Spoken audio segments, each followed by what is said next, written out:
My parents disowned me after my sister said I stole the family savings. Years later, they showed up asking for help, but when I discovered what they'd done with my inheritance, I walked away for good. Hello, Reddit, I-32. Female never imagined that I would be sharing my entire being online, but here I am. My life was completely upended in a way I never anticipated. I was expelled from the house by my parents, and why? Because I managed to pay for my MBA without their invaluable assistance, and my sister, 36 female. The golden child couldn't tolerate it. Although it's a lengthy tale, I need to, and perhaps you guys might provide some guidance or simply a virtual shoulder to weep on. Allow me to illustrate the dynamics of my family for you. I've always been the underdog, the last in line, and the one who never quite fits in. It was obvious from the beginning that my sister was the favorite. Growing up in a suburban community just outside of Chicago, my folks would hold a parade if she received an A. It was like, oh cool, what's for dinner? If I received an A, you understand. Sarah, my sister, was always the center of attention. She seemed to do better at everything without really trying, and she was more attractive and gregarious. School plays. She took the lead. Captain of a sports team? Naturally. Grades, perfect scores.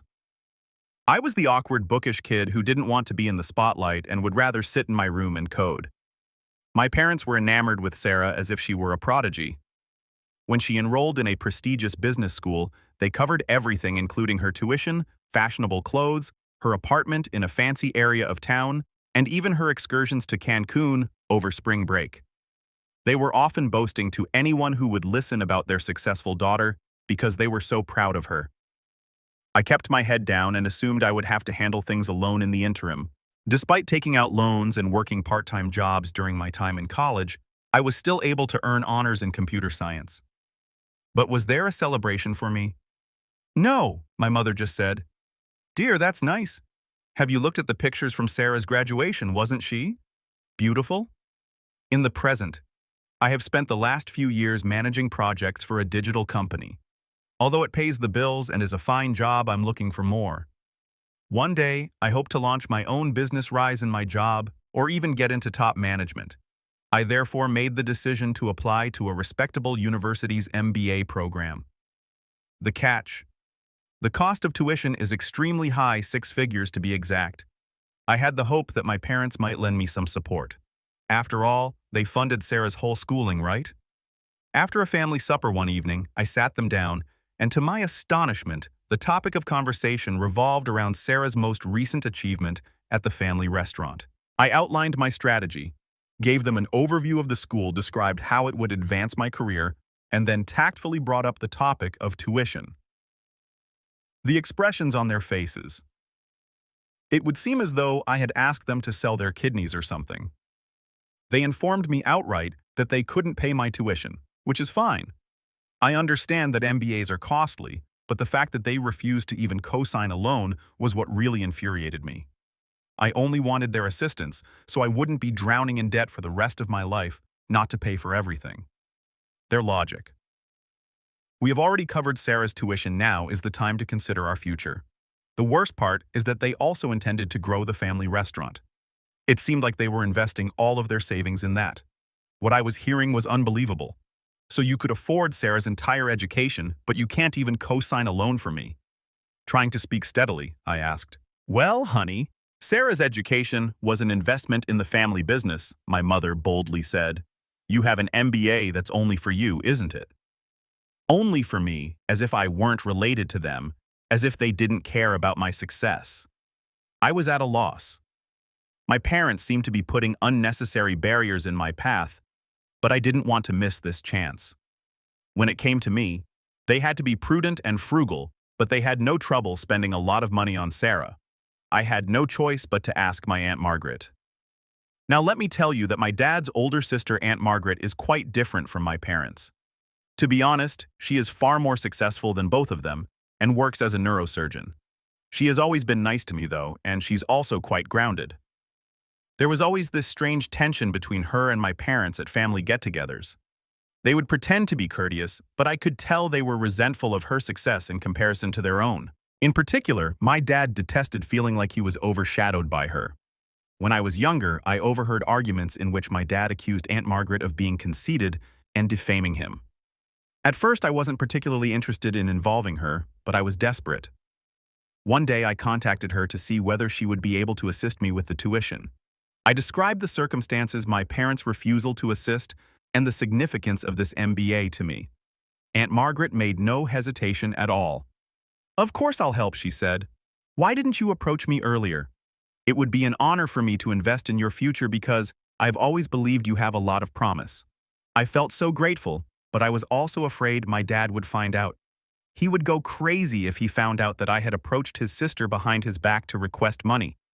In order to keep it a secret, I pleaded with Aunt Margaret, recognizing the complicated family dynamics at work. She concurred. After that, everything was well for a time since my tuition was paid for, and I was preparing to begin my MBA school. I assumed I was safe. I felt both anxious and optimistic about the future. I felt like I was winning for once. Sarah made the decision to wreck everything at that point. I'm still not sure how she learned that I had asked Aunt Margaret for assistance.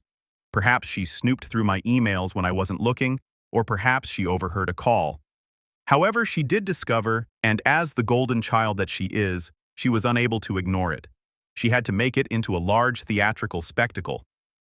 After a long day at work, I was thrilled to share some news about my impending MBA orientation when I got home one evening. However, I could sense a problem as soon as I entered the room. The home was eerily silent, and the air felt heavy with stress. My heart fell as I walked to the living room. Everything I owned, including my books, clothes, and even my bedding, was put up in boxes. I felt as though the house was erasing me. Sarah was standing off to the side with this smug, self-satisfied expression on her face, while my parents were seated on the couch, their emotions a mixture of disappointment and rage. I had the impression that I had entered a perverse intervention. My father wasted no time. "Explain this," he asked, tossing me a pile of papers. I picked up the papers with trembling hands, not understanding a word he was saying. I became aware that Sarah had completely lost her mind at that point. She had created these fictitious emails between Aunt Margaret and me, giving the impression that I was betraying the family. The emails gave the impression that I had given Aunt Margaret the trade secrets of our family restaurant in return for her covering my tuition. Recipes, supplier details, and even the restaurant's finances were discussed. I didn't really have access to any of these things, but Sarah did. My eyes were unbelievable. After looking through my laptop, Sarah discovered several emails that I had sent with Aunt Margaret, which she subsequently altered using Photoshop or some other program. She painted me as a traitor of some sort, as though I had betrayed our family. I was taken aback. "This isn't real," I stumbled my way out. "These emails are fraudulent. I would never do this." My parents, however, didn't even pay attention. My mom was crying as they stood there, and my dad was furious and red-faced. He said, "We trusted you and you stabbed us in the back." They trusted Sarah regardless of what I said, since they obviously did. She was always believed by them. It felt as though I had vanished from the world, and that all the years I had spent being a good daughter, working hard, and never getting into trouble were in vain. I knew then and there that I would always be second best in their eyes. They would always have doubts about me. My father said, "You must go," in a chilly tone. "We won't have a traitor in this house." I pleaded with them to think again. I made an effort to clarify the MBA and how Aunt Margaret was only assisting me much like they had assisted Sarah. My parents didn't care, but I didn't want to burden Aunt Margaret, especially since she had already promised to cover my tuition. They claimed I was a traitor and refused to interact with me. Sarah simply stood there the entire time, her arrogant expression never changing. Her eyes said louder than words could. She had prevailed. The sister whom she always viewed as a rival was finally gone. That was it. I only had a few boxes of my belongings and the clothing on my back when I fled. I noticed the neighbors looking out their windows while I was loading my car, presumably curious about the drama. I felt totally alone, deceived, and embarrassed.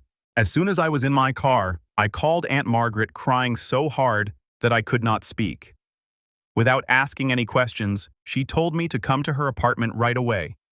Without her, I'm not sure how I would have made it through. I'm currently residing at Aunt Margaret's home with her offer of a place to stay and her assurance that she still wants to assist with my MBA. She has been a tremendous support system. Nevertheless, I vividly remember that night Sarah standing there with that arrogant expression on her face, knowing she had won, my parents glaring at me like I was a criminal, and all of my belongings packed away when I walked into my house. I don't know. I'm not sure what to do, Reddit. A part of me wants to defend myself and show that Sarah was lying. If I looked closely enough, I could certainly find proof that the emails were forged, but I also want to break all connections and never look back. For those who are so eager to assume the worst of me, why should I fight? How can I possibly comprehend this betrayal given that my own family has abandoned me? How can I go on? In a few weeks, the MBA program will begin, and I should be thrilled. However, I'm coping with this emotional trauma instead. I keep going over everything again in my mind, wondering if I missed any clues. Was Sarah this cunning all the time? Were my parents as eager to discard me all the time? After this, how can I ever trust anyone again? Aunt Margaret advises me to concentrate on the chances my MBA will present for my future. Although it's difficult to look past the hurt and rage, in the moment she claims that achievement is the best form of retaliation. I would appreciate any guidance from here. How do I reconstruct my life given that my own sister would go to such extent to harm me?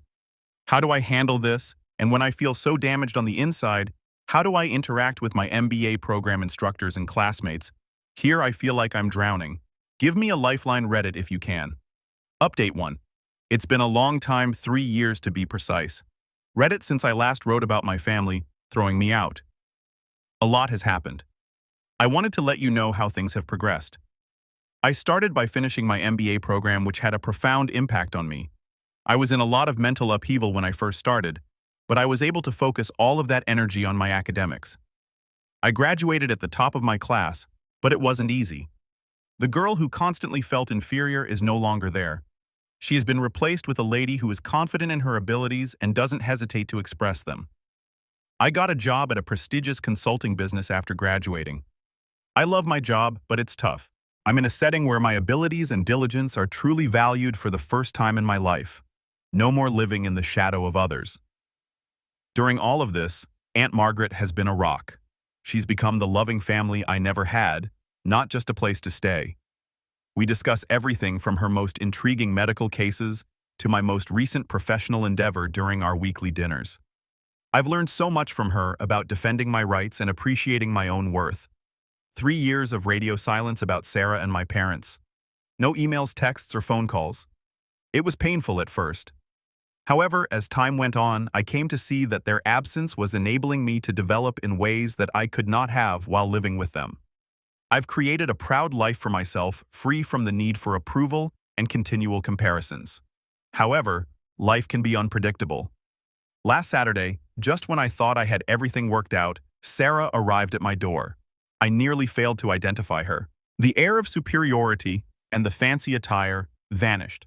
She was wearing a basic sweater and jeans that had seen better days, and she had big circles under her eyes and her hair pulled up in a hurry. She looked discouraged.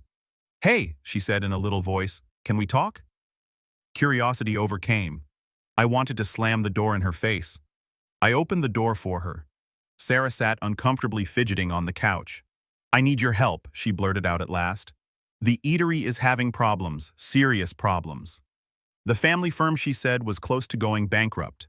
Our parents' much-anticipated large expansion had turned out to be a complete failure. They were drowning in debt because they had overextended themselves and took out large loans. When Sarah said Dad's talking about filing for bankruptcy, her voice broke. "Mom is in disarray and I'm at a loss for what to do. Despite my best efforts, I am unable to resolve this." As I listened, I experienced a range of feelings.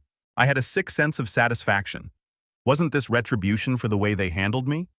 However, I also experienced a twinge of not quite pity, but a near feeling. "Why are you telling me this?" I inquired. "What do you expect me to do?" Sarah's eyes were filled with desperation as she gazed at me. "You're doing fantastically in your new work and with your MBA. I hoped you might be able to assist, offer some guidance, or—" I understood what she was asking, but she didn't finish the phrase. She desired money. The black sheep is being rescued by the golden child. The irony was nearly unbearable. I said, "Let me get this straight," maintaining a calm voice. "After everything that happened, after 3 years of silence, you show up asking for help. Sarah was gracious enough to appear embarrassed. Quietly, I know I messed up, she said. I felt envious, all right. You were always so capable and intelligent. I lost it when I learned that Aunt Margaret was assisting you. I apologize. After 3 years, all she could do was apologize. It was dreadfully insufficient. Sorry doesn't cut it, Sarah, I responded. You have no idea what I've been through because of what you did. I know, she responded, her eyes welling with tears. But we're still related, aren't we? Family members support one another. Just give it some thought, please. Family. The word struck me hard. After everything that had transpired, were we still related? I informed Sarah that I needed some time to reflect. With a disappointed expression, she left her number and left. And now I'm here attempting to decide what to do. On the one hand, I've put a lot of effort into creating this new life for myself. The familial drama, the incessant comparisons, and the sense of inadequacy have all finally left me. Is it really my intention to become entangled in all of it again? However, a tiny part of me still gives a damn. I feel something when I consider my parents' bankruptcy not quite pity, but also not disinterest. However, there is a part of me that sees this as a chance to show them what they lost when they rejected me, to definitively demonstrate that I am not the failure they have always believed me to be. However, is it worthwhile? After the way they treated me, do I owe them anything? And would things truly change even if I did help? Or regardless of what I do, would I always be the second best daughter? Reddit. I'm conflicted. How would you respond if I were you? Should I defend myself and let my family work out their own problems, or should I assist them and run the danger of getting injured again? I've been thinking about it for the past few days, but I'm still not convinced. A part of me wants to step up, offer them a helping hand, and pull them out of this mess. It might present an opportunity to re-establish our friendship on more equal terms. Another part of me, though, is screaming to go away. I'm still recovering from the profound damage they caused me. Would I truly want to expose myself to that suffering once more? Aunt Margaret and I have discussed it as usual. She has been encouraging, telling me that she will support me no matter what. However, she cautioned me as well. Sometimes helping others means sacrificing yourself, she stated. Make sure you're not setting yourself on fire to keep them warm. I've been distracted recently, and my coworkers have noticed.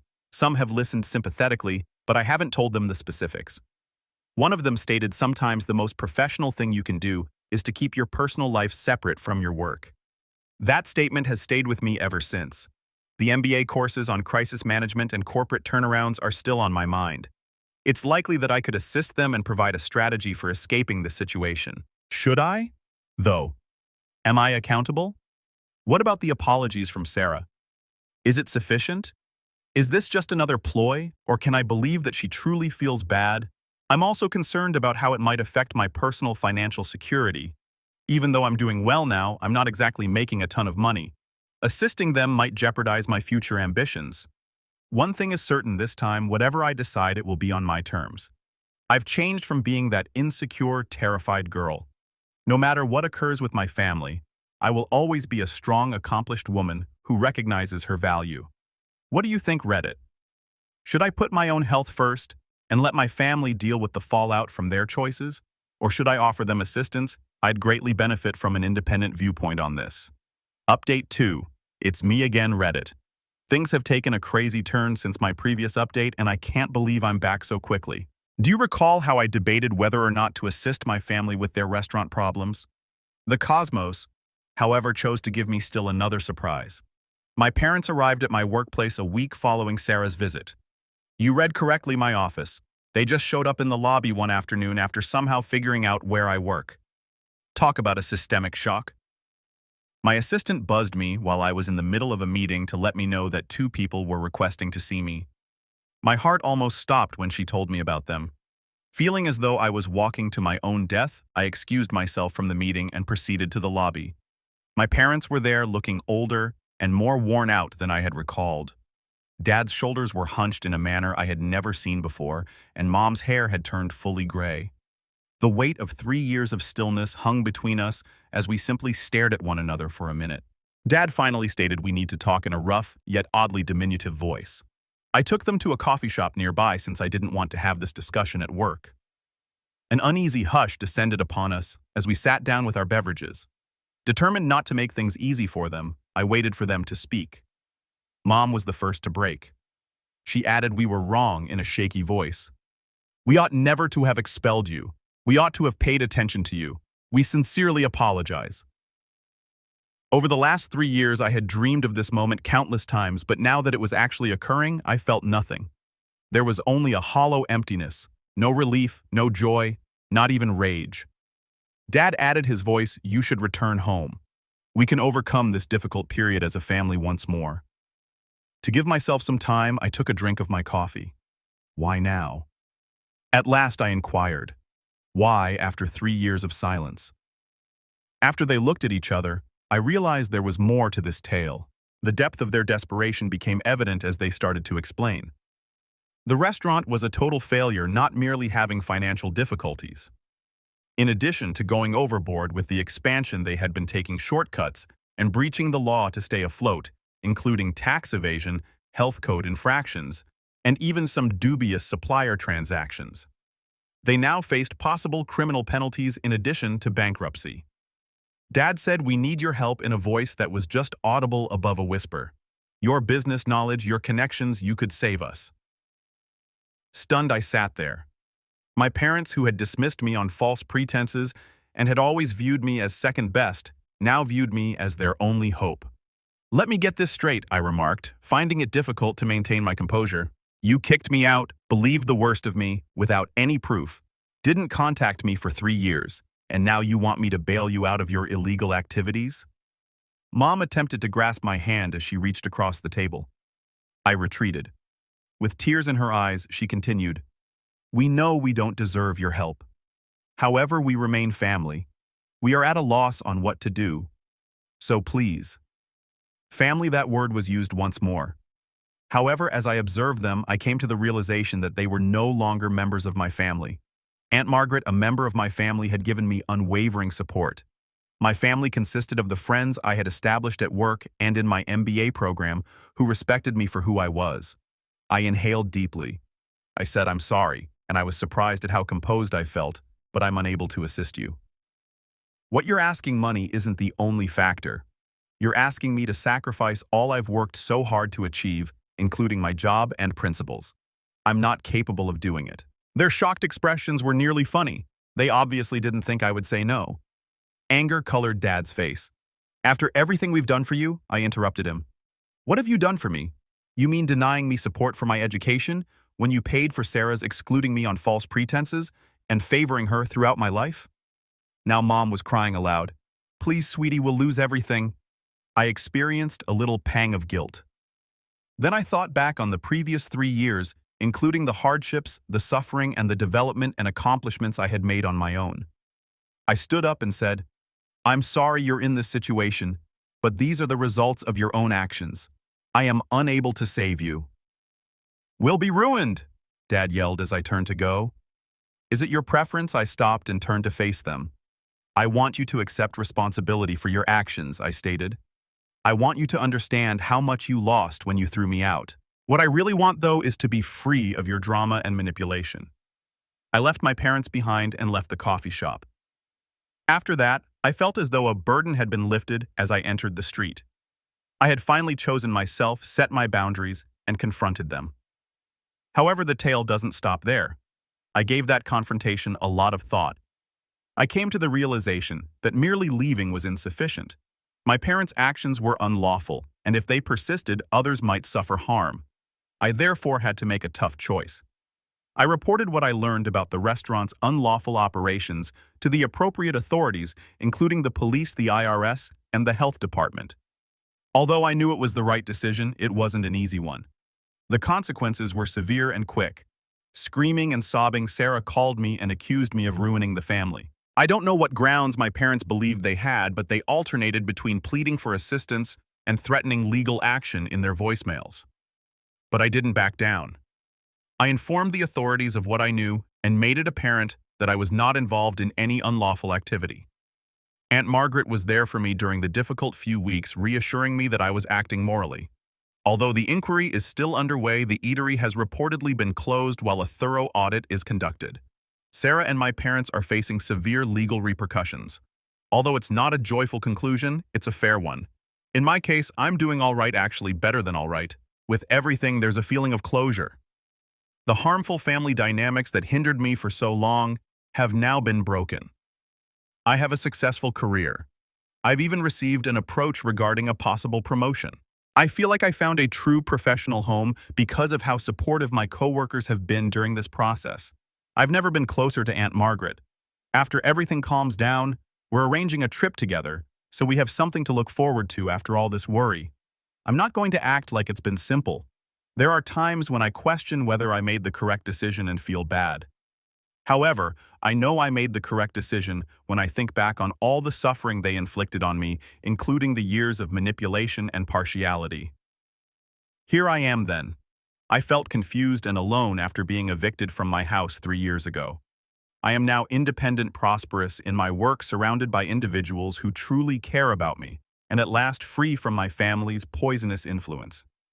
Although some may have wished for a joyous family reunion, this is my tale, and I'm glad of the progress I've made. Remember this: if you're struggling with toxic family members or tough choices, you have the right to put your own health first.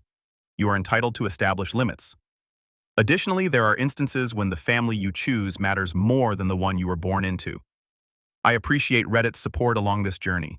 You have no idea how much your guidance and assistance have meant. Cheers to fresh starts and making our own happiness.